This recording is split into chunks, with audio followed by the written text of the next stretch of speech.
Alright, this is the chapter summary for chapters 21 and 22. Chapter 21 starts off talking about the employment at will doctrine and the public policy exception. The main topic or the main idea for chapter 21 is just like sexual harassment, like Title IX and a lot of type of stuff. It talks about equal work, which is sometimes employers try to justify pay inequities on the grounds that employees of one sex are given extra duties that justify their extra pay.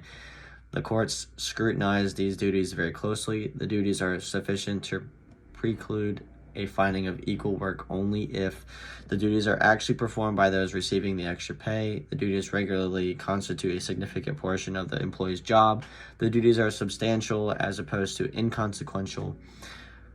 Additional duties of a comparable nature are not imposed on workers of the opposite sex, and the extra duties are commensurate with the pay differential. And the defenses are the four factors are a bona fide seniority system, bona fide merit system, a pay system based on quality or quantity of output, and factors other than sex. Talks about Equal Work, Equal Pay Act of 1963, the Civil Rights Act of 1866 and 1871, which statute that prohibits discrimination by state and local governments. It's just basic stuff like that.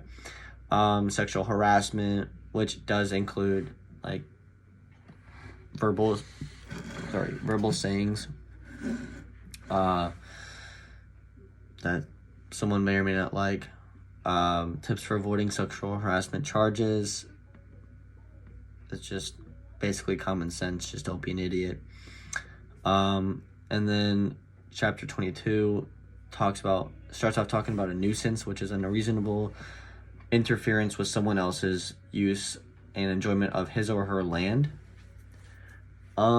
Technology forcing standards, technology driven standards, Environmental Protection Agency, which is the federal agency charged with responsibility of conducting an integrated coordinated attack on all forms of pollution of the environment. Then it goes into talk about elements of successful auditing program.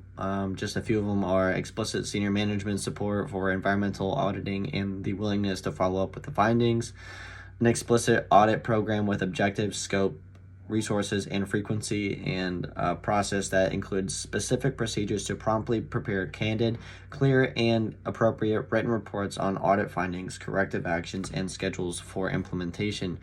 It goes on to talk about the content of the EIS, which is the Environmental Impact Statement, point sources, acid rain, hazardous waste. The main idea for this one was just like environmental factors and all that stuff. Environmental or public health threats requiring Superfund emergency actions.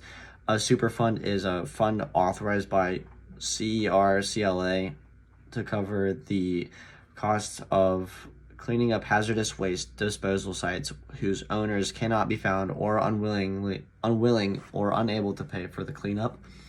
Those Superfund emergency actions are contaminated air, direct contact with hazardous waste, contaminated drinking water, ecological damage, fire or explosion hazard, exposure through food web, contaminated groundwater, contaminated soil, and contaminated surface water. The chapter finishes off talking about toxic substance and pesticides, which are any substance designed to prevent, destroy, repel, or mitigate any pest or to be used as a plant regulator or defoliant. And that is the chapter summary for chapters 21 and 22.